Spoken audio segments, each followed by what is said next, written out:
नमस्कार, जय हिंद, वंदे मातरम। सभी का अभिनंदन है एनडीसी निशुल्क क्लासेस में। तो निशुल्क क्लासेस का कारवां आज पहुंच चुका है 47 नंबर क्लास तक। यूजीसी नेट का वीडियो आपने देख लिया होगा। मैं एक वीडियो अपलोड किया था आज ही दिन में कि नेट जून का एग्ज़ाम जो है वो 13 जून से लेकर 22 जून तक, उसमें मैंने कुछ बुक्स के बारे में बताया है कि आपको फर्स्ट पेपर के लिए कौन सी बुक पढ़नी चाहिए, और सेकंड पेपर हिंदी तो अपनी चल ही रही है, इसके साथ साथ एक्स्ट्रा आपको कौन सी बुक लानी पड़ेगी। और ये नेट आप सभी जानते हैं कि ये नेट आप लोगों के लिए कितनी इंपॉर्टेंट है, मुझे बताने की आवश्यकता नहीं पड़नी चाहिए। असिस्टेंट प्रोफेसर की वैकेंसी आएगी उस वक्त ये नेट आपके अगर क्लियर है, पहले से क्लियर है, बहुत अच्छी बात है। अगर नहीं क्लियर है तो आपके पास एक सुनहरा अवसर है। देखो, आप पिछले 1 महीने से अगर जुड़े हुए हो तो आप यूँ मान लीजिए काफ़ी आप अच्छे से जुड़े हुए हो, और 1 महीना और बढ़िया तैयारी करो, ये नेट क्लियर हो जाएगी। ये जो नेट सेट मैं कहता हूँ हमेशा, नेट सेट के लिए इंपॉर्टेंट क्लासेस हैं, तो नेट क्लियर हो जाएगी और आप असिस्टेंट प्रोफेसर में बैठने लायक तो कम से कम हो जाओगे। फिर आपकी तैयारी पे निर्भर करता है कि आप किस तरह तैयारी करते हो और सिलेक्शन लेते हो। चलिए, तो सबसे पहले आइए केदारनाथ सिंह। अब हम आगे क्लास पढ़ते हैं। केदारनाथ सिंह 1934। याद रखें, जो प्रमुख कवि हैं नई कविता के, उसकी आज अंतिम क्लास है। अब जो 48, 48 नंबर जो क्लास आएगी वो व्यास सम्मान को लेकर आएगी। किन किन व्यक्तियों को क्या क्या व्यास सम्मान मिला हुआ है, किस किस कृति पर व्यास सम्मान मिला हुआ है, प्लस वो कृतियां जो है वो उनमें है क्या, थोड़ा बहुत उनके बारे में बताऊंगा।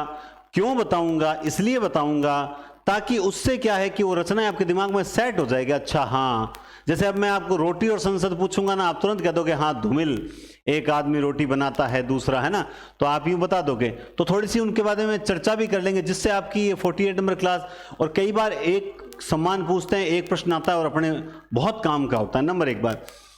दूसरी बात, 49 नंबर जो क्लास है वो आपके ज्ञानपीठ। अब ज्ञानपीठ तो आप कहोगे सर बहुत 4-5 हैं, इसके अलावा ज्ञानपीठ के अलावा जैसे मान लो कोई सरस्वती सम्मान है, या सरस्वती से ज़्यादा मैं बताऊंगा आपको, सरस्वती है, या जैसे सोवियत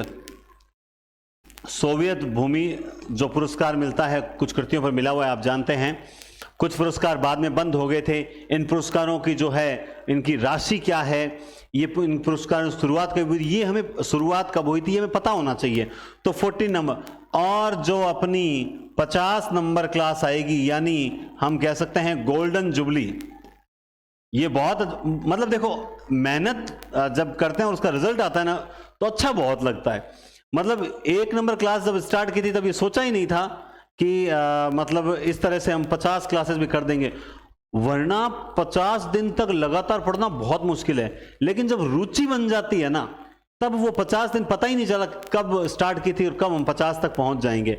तो इस क्लास के बारे में मैंने आप सबको बोल रखा है, ये क्लास इसी वीक में होने वाली है, और आप सभी को मैंने कहा है कि जब चारों तरफ सन्नाटा है वैकेंसीज का, विज्ञप्ति आएगी कब आएगी नहीं पता, सुस्ती है, आलस्य है, ऐसे में लाइव संख्या थोड़ी कम है, जैसा कि अभी आप देख रहे हैं कितने लाइव हैं, है ना।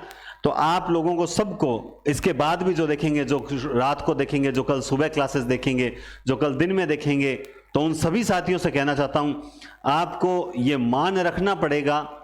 और मैं अगर हक से कहूंगा तो फिर एक आदेश ही दूंगा कि आपको आना ही आना है। इस दिन 50वीं क्लास जिस दिन हो, उस दिन रात को 9 से लेकर 9:30 तक आप जो हैं वो लाइव रहोगे।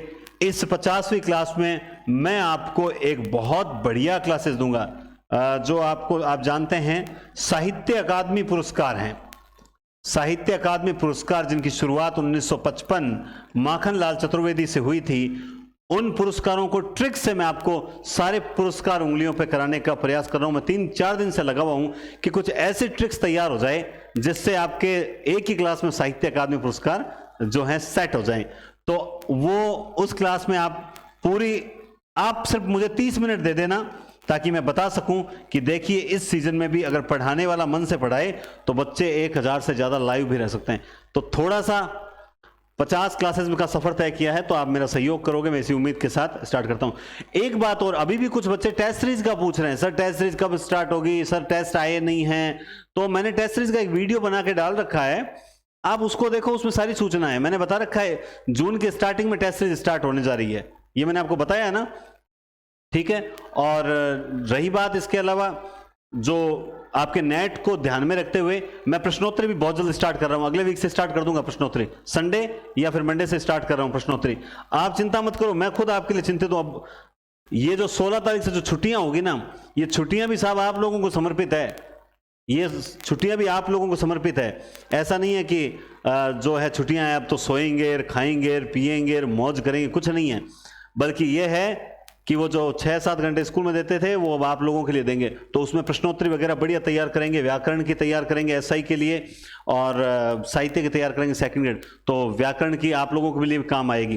तो आप तो बस तुम्हारी कैपेसिटी दिखा दो पढ़ने की, मैं मेरा हार्डवर्क दिखा देता हूं मेहनत करने की, ठीक है। चलिए, केदारनाथ सिंह आपने सुना होगा केदारनाथ सिंह के बारे में। केदारनाथ सिंह एक कविता है कि बसंत जब आता है तो मुझे लहर तारा और मुंडा वड़ी की जगह की तरफ से आता हुआ दिखाई देता है। 12वीं क्लास में एक वसंत नाम से कविता लगती है, वो केदारनाथ सिंह की है ना।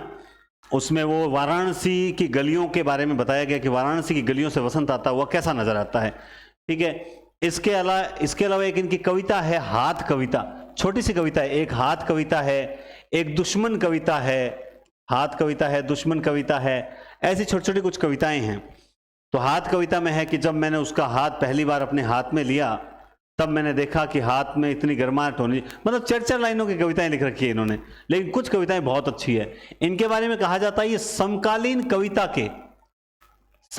कविता नहीं लिखा हुआ यहां पर, ये समकालीन कविता के प्रमुख हस्ताक्षर हैं। जो समकालीन कवि है, यानी यूं कह सकते हैं कि जो साठोत्तरी कविताओं के बाद में आने वाले कवियों में ये प्रमुख कवि हैं। मानवीय संवेदनाओं की, मतलब प्रयोगवाद से जब नई कविता में प्रवेश करते हैं तब कहीं ना कहीं आपको मैंने बताया था कि दिमाग से कविताएं फिर से हृदय को स्पर्श करने लगी थी। तो मानवीय संवेदनाओं के कवि भी ये कहे जाते हैं। और आप ये भी जानते हैं कि पीएम की सवी कुके ये तीसरे सप्तक के कवि कहे जाते हैं। कौन सा सप्तक के कवि कहे जाते हैं? तीसरे सप्तक के कवि। और आधुनिक काल के बिंब धर्मी कवि। अब जैसे पहले तो अपने फर्स्ट ग्रेड में लगते थे बिंब में जैसे दृश्य बिंब है ना, जो एक आपने कविता सुन रखी होगी दृश्य बिंब में, वो जो आलोक धनवा की पतंग कविता है, दूर से बच्चे साइकिल चलाते हुए आते हुए दिखाई दे रहे हैं, है ना। तो जो जहां पे किसी कविता को सुनकर हमारे आंखों के सामने दृश्य महसूस होने लगे कि शायद ऐसा होगा, सूर्य निकला हुआ, मतलब सूर्य उदय हो गया है, चारों तरफ लाली छाई हुई है, पक्षी चहचहा रहे हैं, गांव का सुंदर चित्रण है, नदी बह रही है, इस तरह से मान लो। तो जब हमारे सामने दृश्य उभरने लगे तो वो दृश्य बिंब होता है। उन्होंने लिखा कि साइकिल की घंटी तेज बजाते हुए, इसका मतलब वो घंटी हमें कैसे सुनाई दे रही है? श्रव्य बिंब है।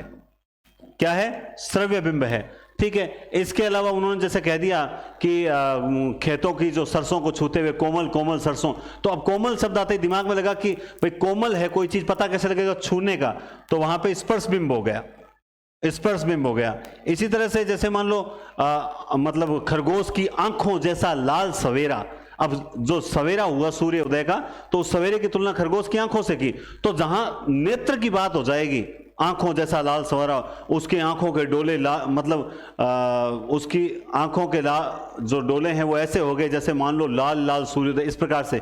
तो जहां आंखों की बात होगी वहां चाक्षुष बिंब होगा, चाक्षुष बिंब होगा। इस तरह से हमारी जो 12th क्लास के अंदर जो किताब लगती है बिंब, है ना, तो बिंब को लेकर जो किताब लगती है वो बहुत इंपॉर्टेंट किताब है। उस किताब में जो है वो काफी कुछ बताया हुआ नजर आता है। ये फोन किसका आ रहा है?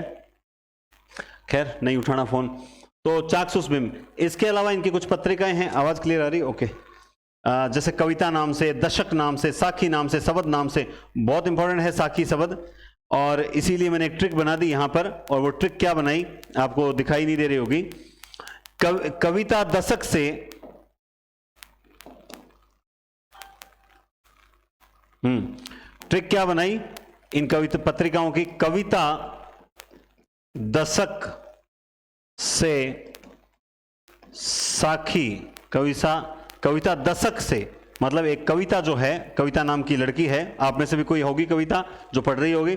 कविता दशक से, काफी 10 सालों से साखी शब्द कह रही है, साखी शब्द कह रही है। तो यूं करके ट्रिक बन गई एक, तो याद रह जाएगी। ठीक है, अब देखो इनकी रचनाएं, ओहो आदरणीय कवि की रचनाएं देखिए। अभी बिल्कुल अभी, यहां से देखो इन कवि की रचनाएं, अभी बिल्कुल अभी, यहां से देखो जमीन पक रही है। अभी बिल्कुल अभी, यहां से देखो जमीन पक रही है। हाँ, क्रम से याद करोगे तो गड़बड़ हो, चलो इसको क्रम से याद करें। अभी बिल्कुल अभी जमीन पक रही है, अभी बिल्कुल अभी मेरे सामने, अभी बिल्कुल अभी जमीन पक रही है। यहां से देखो अकाल में सारस बाग, इस रचना पर अकाल में सारस जनजीवन उत्तर कबीर। हाँ, अकाल में सारस जो है वो बाघ, अकाल में सारस बाघ को खा रहा है, या अकाल में सारस बाघ के लिए सृष्टि पर पहरा दे रहा है, क्योंकि कब्रिस्तान में पंचायत हो रही है। ये इनकी कहानी है। अभी बिल्कुल अभी जमीन पक रही है, यहां से देखो अकाल में सारस बाघ के लिए सृष्टि पर पहरा दे रहा है, क्योंकि कब्रिस्तान में क्या हो रही है? कब्रिस्तान में हो रही है पंचायत। कब्रिस्तान में क्या हो रही है? पंचायत हो रही है। तो ये क्लियर है। इसके अलावा देखो केदारनाथ सिंह, प्रभाकर माचवे, नोट्स में आपके पास नोट्स होंगे प्रिंट आउट निकलवाए हुए। कुंवर नारायण, ठीक है। केदारनाथ सिंह, अकाल में सारस हो गया, बाघ, ये इनकी लंबी कविता है। टॉलस्टॉय और साइकिल, ये नहीं लिखी हुई शायद आगे, हाँ ये गड़बड़ हुई है थोड़ी सी, ये यहां पे हुआ नहीं। हाँ, कब्रिस्तान में पंचायत हो गई ना। अब उसके बाद में देखो इनकी 2-3 कविताएं और है, मैं यहीं पे लिख देता हूं, वो आगे ब्लैंक है। ओके, चलिए, तो आपको एक लिखनी है टॉलस्टॉय, एक आगे और लिखो टॉलस्टॉय और साइकिल। ये कविता भी इन्हीं की है और प्रसिद्ध अच्छी कविताओं में से है।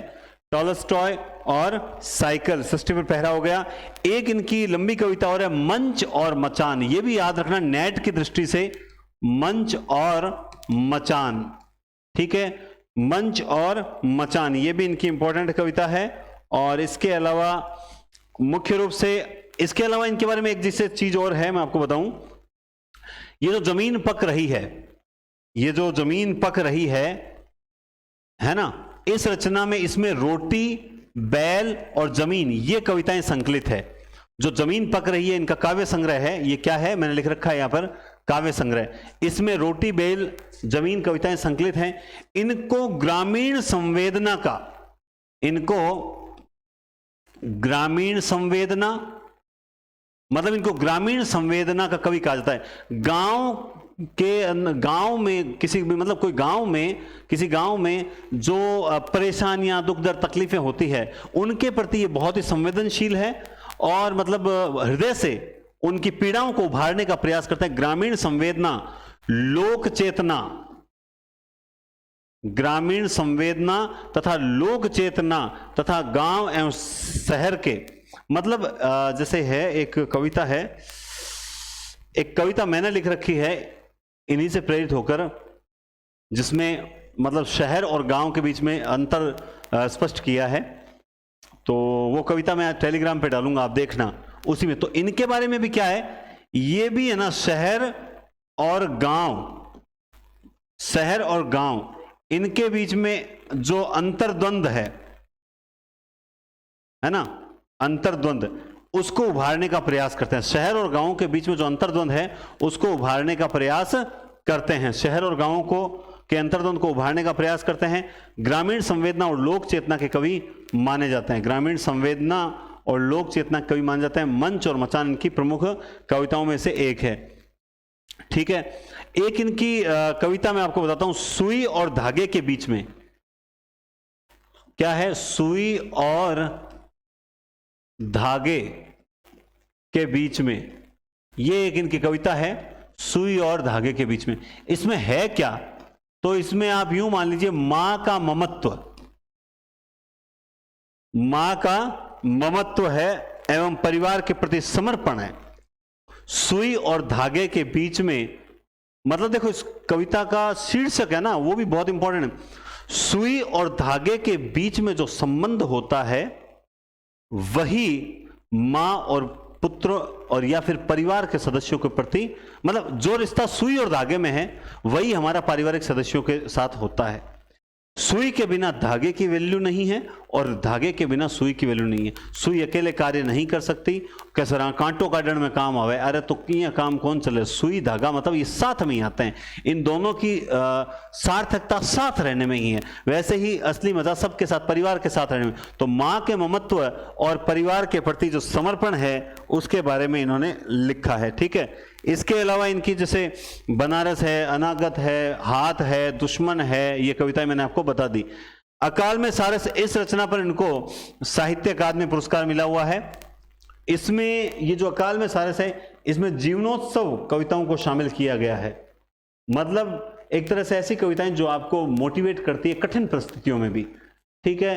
तो अभी बिल्कुल अभी जमीन पक रही है। यहां से देखो, अकाल में सारस बाघ के लिए सृष्टि पर पहरा दे रहा है क्योंकि टॉलस्टॉय साइकिल चुरा कर ले गया है और उसी बात पर कब्रिस्तान में पंचायत हो रही है, इसी बात पर कब्रिस्तान में पंचायत हो रही है। और पंचायत भी मंच पर हो रही है जहां काफी मचान भी बिछे हुए हैं, जहां काफी मचान भी बिछे हुए हैं, ठीक है। अब बात करते हैं डॉक्टर जगदीश गुप्त, डॉक्टर जगदीश गुप्त। लेकिन चलो मैं आपको ये जो खाली पेज है इस पर आपको कुछ चीजें बता देता हूं। जैसे प्रगतिवाद, प्रगतिवाद, प्रयोगवाद और नई कविता, इनमें थोड़ा सा दो तीन अंतर बता देता हूं कि प्रगतिवाद में क्या है और इसमें क्या। देखो हां, देखो इसमें क्या था, मार्क्सवाद का प्रभाव था। प्रगतिवाद पर सर्वाधिक प्रभाव किसका था? मार्क्सवाद का प्रभाव था कि नहीं था। प्रयोगवाद में क्या था? प्रयोगवाद में क्या था? विचारधारा का विरोध था, विचारधारा का विरोध था कि नहीं था। तो ये मतलब प्रगतिवाद के विरोध में प्रयोगवाद का उदय हुआ, विचारधारा का प्रयोग था। बात आ गई नई कविता, तो इसमें क्या हुआ कि विचारधारा से मुक्ति की भावना भी है। विचारधारा, जो विचारधाराएं थी उससे मुक्ति का भाव भी प्रबल है। तथा इसमें क्या हुआ कि जो अस्तित्ववाद था, अस्तित्ववाद है या जैसे मार्क्सवाद है, जो मार्क्सवाद कौन सा, जिसमें प्रगतिवाद सबसे ज्यादा प्रभावित है, मार्क्सवाद है ना। इसी अलावा जैसे मनोविश्लेषणवाद है, मनोविश्लेषणवाद है, इनका प्रभाव भी है। यानी आप समझ गए होंगे कि ये दोनों का मिला जुला रूप है। यानी हम थोड़ा दिमाग से भी खेलेंगे और थोड़ा दिल से भी खेलेंगे, ठीक है। अब दूसरा अंतर क्या है, मतलब प्रगतिवाद, जो प्रगतिवादी ये समाजवादी थे तो समाज को महत्व देते हैं, देते हैं कि नहीं देते हैं। और ये क्या है, व्यक्तिवादी, मतलब व्यक्तिनिष्ठता इनके काव्य में सर्वाधिक दिखाई देती है। यानी मैं इसको ये नाम लिखूंगा तो फिर आपको कहोगे गलत है सर। व्यक्ति की भावना जो है वो महत्वपूर्ण है। यहां आपकी पर्सनल जो फीलिंग है वो महत्वपूर्ण दिखाई देती है। लेकिन इस नई कविता में क्या होता है, इसमें एक तरफ तो जो है व्यक्तिवाद चलता है क्योंकि सच्चिदानंद हीरानंद वात्स्यायी चलते हैं, और दूसरी तरफ इसमें समाजवाद भी चलता है। यानी इसमें दोनों के दोनों चलते रहते हैं। बात समझ गए। इसमें जो कविताएं लिखी गई वो युग चेतना की कविताएं लिखी गई थी, युग चेतना की कविता, युग चेतना को इंपॉर्टेंस दी गई थी। जबकि राजनीतिक महत्व की बात अगर मैं करूं, लेकिन राजनीति पहले से, इसमें युग, एक युग को लेकर लिखा गया। इसमें क्षण चेतना, मतलब क्षण को महत्व दिया गया। उसमें युग चेतना की कविता थी, इसमें क्षण चेतना की कविताएं लिखी गई थी। और इसमें आप मान लीजिए युग प्लस क्षण, दोनों को महत्व। कितना इजी हो रहा है, नई कविता कितनी इजी हो रही है, दोनों का मिला जिला रूप दिखाई देता है। समझ के बाद अब इसमें क्या है, राजनीति पर करारा व्यंग्य, राजनीति पर करारा व्यंग्य आपको दिखाई देता है। इसमें राजनीति बिल्कुल नहीं है। राजनीतिक कविताएं है ना, बिल्कुल भी नहीं है। अब यहां जब नई कविता में आते हो तो पुनः एक बार जो है वो अब राजनीति जो है वो विषय वस्तु बनती है। राजनीति क्या बनती है? विषय वस्तु बनती है। मतलब राजनीति पर नई कविता में फिर से व्यंग्य होना स्टार्ट होता है। मैं आपको एक प्रदीप चौबे है जो आधुनिक कवि हैं, वर्तमान में लिखते हैं, प्रदीप चौबे की एक व्यंग्यात्मक कविता सुनाता हूं। मुझे याद आ गई ये राजनीतिक व्यंग्य है तब। तो बहुत ही सुंदर व्यंग्य कविता होती है ना, वो बहुत ही गहराई के बात कर जाती है और लास्ट में ऐसे खत्म हो जाती है कि आपको खुद को समझना पड़ता है। तो वो कविता इस प्रकार की कि यमराज ने यमदूत से कहा, आज मतलब राजनीति जो देखो नेताजी, एक तो नेताजी नाम लेते गर्व फील होता, सुभाष चंद्र बोस होता है कि नहीं होता है? एक तो नेता नाम लेते ही सुभाष चंद्र बोस जैसे नेताओं का नाम याद आता है, वरना आज मतलब एक नेता ऐसे भी होते हैं जो सिर्फ और सिर्फ जनता का खून चूसते हैं। ऐसे नेताओं के बारे में प्रदीप चौबे जी ने बहुत शानदार लिखा है कि यमराज ने यमदूत से कहा कि चार्ट के मुताबिक एक बहुत बड़ा दल बदलू नेता आज हिंदुस्तान में नहीं रहा। आज हिंदुस्तान में नहीं रहा।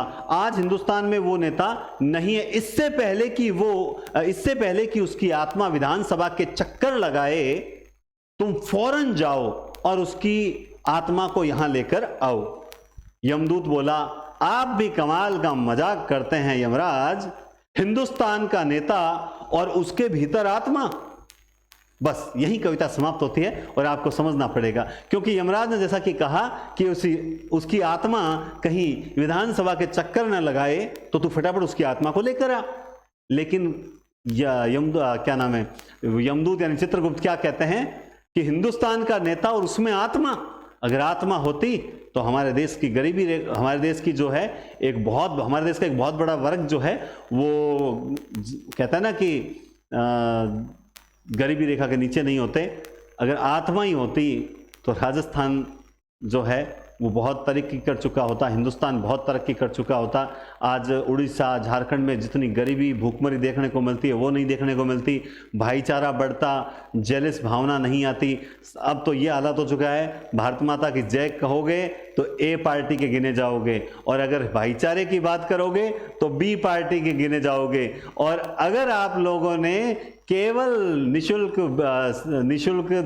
पानी, निशुल्क बिजली की बात की तो सी पार्टी के गिने जाओगे। तो आप यहाँ पे एक मापदंड निर्धारित हो गए हैं कि आप किसकी जय बोलोगे, क्या बात करोगे, उसके अकॉर्डिंग आपको उस पार्टी का मान लिया जाएगा। तो ये बहुत बड़ी व्यंग्यात्मक कविताएं लिखने लग गए नई कविता में। मैं कभी कभी सोचता हूं कि मोबाइल के चक्कर में हम लोग इन कवियों को भूल गए, और इन किताबों को खजाना यूं ही नहीं कहा गया। कभी किसी ने कहा है मोबाइल को खजाना? नहीं कहा ना।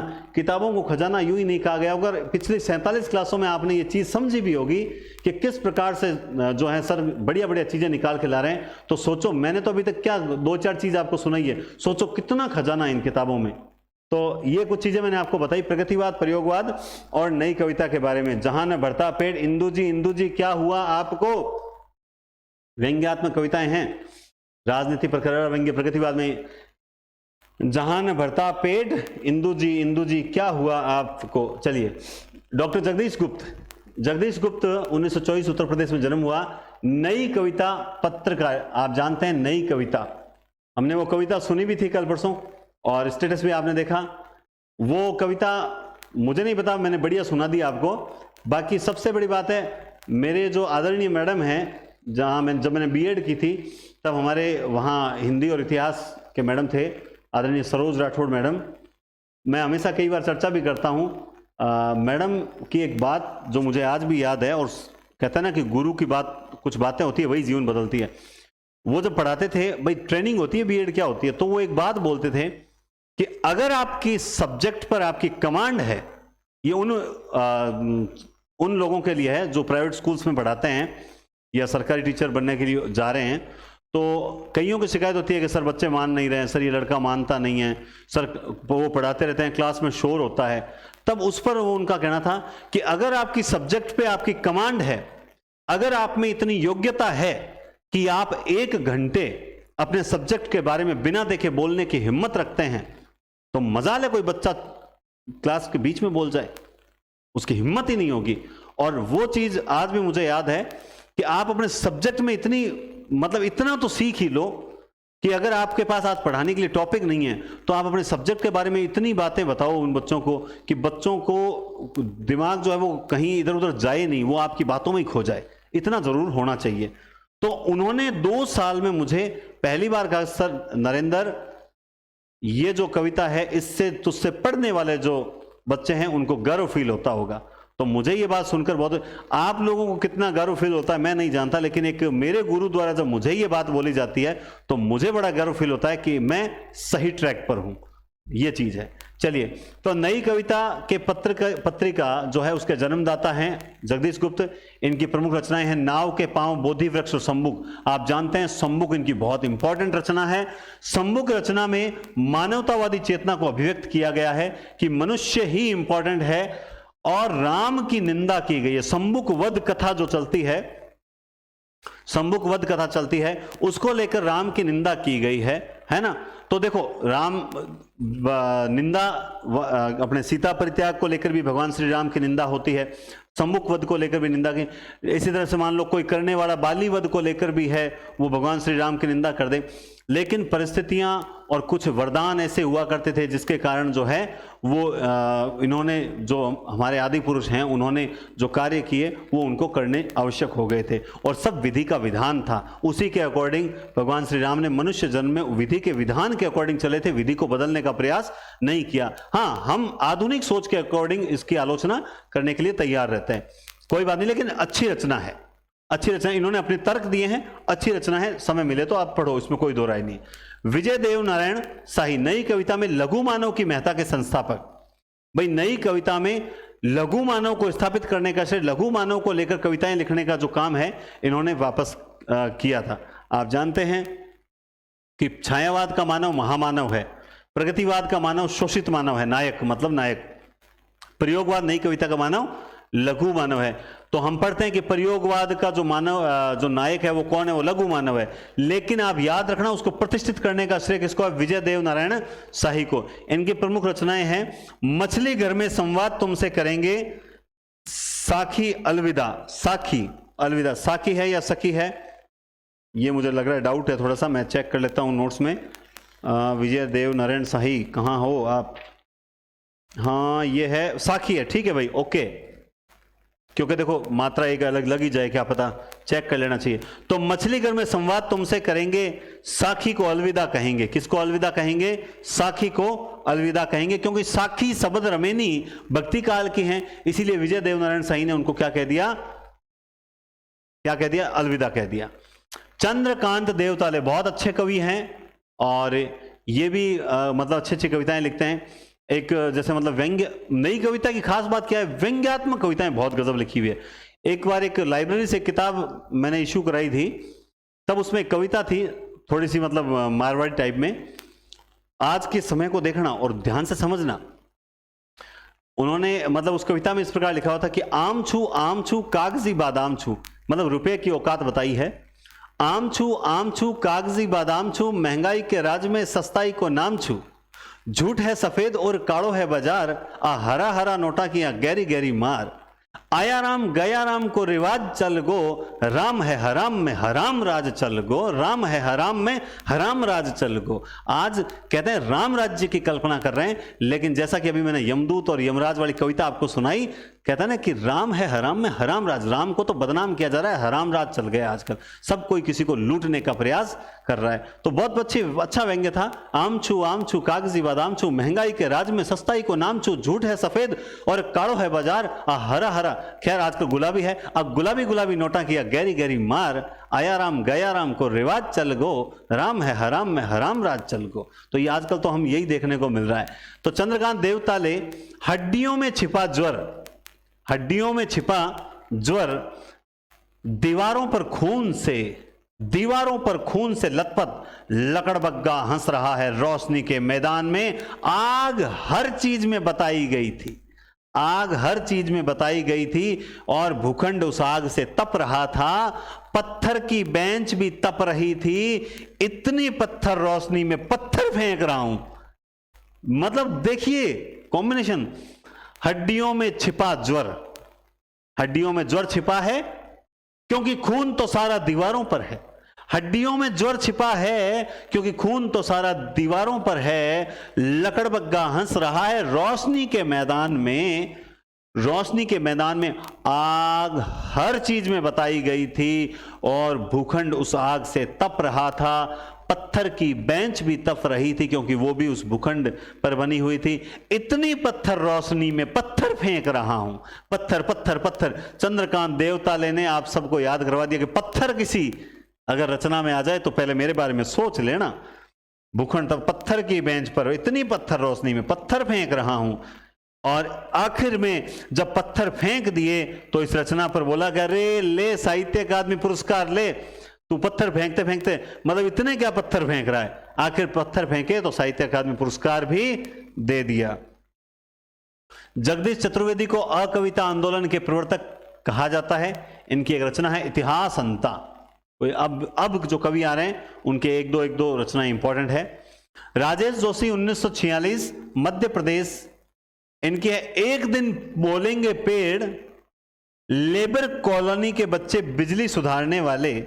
एक दिन बोलेंगे पेड़, बिजली सुधारने वाले लेबर कॉलोनी के बच्चे। एक दिन बोलेंगे पेड़। एक आदिवासी लड़की की इच्छा है कि एक दिन बोलेंगे पेड़। एक आदिवासी लड़की की इच्छा है कि एक दिन बोलेंगे पेड़ क्योंकि बिजली सुधारने वाले लेबर कॉलोनी के बच्चे नेपथ्य में हंसी हंस रहे हैं। नेपथ्य गान क्या होता है? पर्दे के पीछे। नाटक पढ़ा है कभी? नाटक में हमेशा संवाद खत्म होता है तो बीच में एक पैराग्राफ होता है, उसमें कहता है नेपथ्य में जो है गुनगुनाहट की आवाज आ रही है, यानी पर्दे के पीछे। तो एक आदिवासी लड़की की इच्छा है कि एक दिन बोलेंगे पेड़, बिजली सुधारने वाले लेबर कॉलोनी के बच्चे नेपथ्य में हंसी। नेपथ्य में लेबर कॉलोनी के बच्चे मिट्टी का चेहरा देखते हुए नेपथ्य में हंस रहे हैं। नेपथ्य में हंस रहे हैं, नेपथ्य में हंस रहे हैं। ये लो याद हो गए। मोहनदास उपन्यास है इनका, एक राजेश जोशी का मोहनदास उपन्यास। इस रचना पर इनको साहित्य अकादमी पुरस्कार भी मिला हुआ है। राजेश जोशी, पहले कवि को 2-4 बार नाम याद रखना चाहिए। राजेश जोशी जी हैं। वो कहते हैं कि आदिवासी लड़की की इच्छा है कि एक दिन बोलेंगे पेड़, बिजली सुधारने वाले लेबर कॉलोनी के बच्चे मिट्टी का चेहरा देखते हुए नेपथ्य में हंस रहे हैं। और मोहनदास पर इनको साहित्य अकादमी पुरस्कार मिल गया। मंगलेश डबराल उत्तराखंड में जन्म हुआ। पहाड़ पर लालटेन लेकर घर का रास्ता हम जो देखते हैं, पहाड़ पर लालटेन लेकर घर का रास्ता हम जो देखते हैं, उस पर हमें साहित्य अकादमी पुरस्कार मिल जाता है क्योंकि आवाज भी एक जगह ही है। ये इस पर हम जो देखते हैं पर मिल गया। ठीक है, तो पहाड़ पर लालटेन घर का रास्ता हम जो देखते हैं उसी पर साहित्य अकादमी पुरस्कार मिलता है। आवाज भी एक जगह है। कौन कहता है? मंगलेश डबराल। डब्बे की आवाज होती है ना, वो भी एक जगह होती है, हर जगह नहीं होती। डब्बे की आवाज भी एक जगह होती है, आवाज भी एक जगह होती है, आवाज भी एक जगह होती है। तो ये है मंगलेश डबराल के। उदय प्रकाश अबूतर कबूतर, इनकी प्रसिद्ध रचना है अबूतर कबूतर। ऋतुराज, एक मरण धर्मा और अन्य, पुल पर पानी, सूरत नीरद। ये देखो पुल पर पानी, ठीक है, ये याद कर लेना, बाकी कोई खास नहीं। याद ये करना ये भरतपुर के हैं, ये इंपॉर्टेंट है। ऋतुराज कहां के हैं? भरतपुर राजस्थान के हैं। राजस्थान का निम्न में से कौन सा कवि नहीं है? इस प्रकार का प्रश्न पूछा जाता है फर्स्ट ग्रेड, सेकंड ग्रेड वगैरह में, इसको याद रखना। ऋतुराज राजस्थान से संबंधित। गोपाल प्रसाद सक्सेना नीरज हैं। इनकी भी रचनाएं देखिए। संघर्ष, प्राण गीत, दर्द दिया है बादल बरस गयो। भाई आदमी जब संघर्ष करेगा तो उसको मोटिवेट करने के लिए प्राण गीत गाए जाएंगे। आदमी जब संघर्ष करेगा तो उसको मोटिवेट करने के लिए प्राण गीत गाए जाएंगे। उसको दर्द बहुत होता है, दर्द दिया है तो बादल बरस गया। अगर किसी को दर्द दोगे तो बादल तो बरसेंगे ना। तो संघर्ष में प्राण गीत गाते हुए आदमी को जब दर्द दोगे, संघर्ष में प्राण गीत गाते हुए आदमी को जब दर्द दोगे तो बादल तो बरस गयो, तो बादल तो बरस गयो। ये लीजिए गोपाल प्रसाद सक्सेना। नीरज बल्कि होना क्या चाहिए था? नीरद। संघर्ष में प्राण गीत गाते हुए जब दर्द दोगे तो बादल तो बरस गयो। वीरेंद्र डंगवाल कहते हैं दुष्चक्र में सृष्टा, जो निर्माण करता है वो आज कोई बुरे चक्र में फंस गया है। वीरेंद्र डंगवाल। ज्ञानेंद्र पति की संशयात्माएं, ज्ञानेंद्र, जो आदमी ज्यादा ज्ञान प्राप्त कर लेता है, जो व्यक्ति ज्ञान का पति है, ज्ञानेंद्र पति, उसकी आत्मा हमेशा संशय में रहती है। मैं तो ये जानता हूं, जो ज्ञान का स्वामी बन जाता है कि मन घणो ज्ञान है, मेरी आत्मा हुए नहीं, मैं भटकती रहे, बिनठाई कौन पड़े, अब जानो किन्ने। तो ज्ञानेंद्र पति की आत्मा हमेशा संशय आप कहोगे सर ये ठीक है, ये याद होगा, ज्ञान का पति होता है उसकी आत्मा। कोई ज्यादा ज्ञानी मिले ना तो देख ला, अच्छा तू ज्यादा ज्ञानी है, ठीक है, तेरी आत्मा संशय में रही, संशय आत्मा। कैलाश वाजपेयी, और भाई साहब कैलाश वाजपेयी हवा में हस्ताक्षर कर देते हैं, बताओ आपने कभी किए? मैं तो कौन करे, हवा में हस्ताक्षर, कैलाश वाजपेयी हवा में हस्ताक्षर कर देते हैं। कर तो मैं भी दूं, आपको दिखाई नहीं देंगे, है ना। हवा में हस्ताक्षर करने का टैलेंट पूरे साहित्य में कैलाश वाजपेयी के पास था। अरुण कमल नए इलाके में जाकर बस गए, बोला यार वहां तो हवा में हस्ताक्षर कर रहे हैं, इसीलिए अरुण यानी लाल, कमल यानी कमल, लाल कमल जो था वो नए इलाके में जाके बस गया। उसने कीचड़ को छोड़ दिया और नए इलाके में जाके बस गया। अरुण यानी लाल इलाके में, तो जो कमल था उसने कीचड़ को छोड़कर नए इलाके में जाकर बस गया। तो मैं उम्मीद करता हूं आपको ये रचनाएं याद हो गई होगी। अब आप कहोगे हाँ सर हो गई होगी, कमेंट करोगे सर बहुत बढ़िया पढ़ाया, लेकिन जब तक इसे रिवीजन नहीं करोगे एक बार, कल क्लास आने से पहले पहले याद नहीं होगी। अभी आपको लग रहा है याद हो गई, मैं तो वास्तविकता जानता हूं, मुझे पता है ना एक बार में याद नहीं होती है। इसको आपको कल दिन में पूरा रिवीजन करना है बार बार।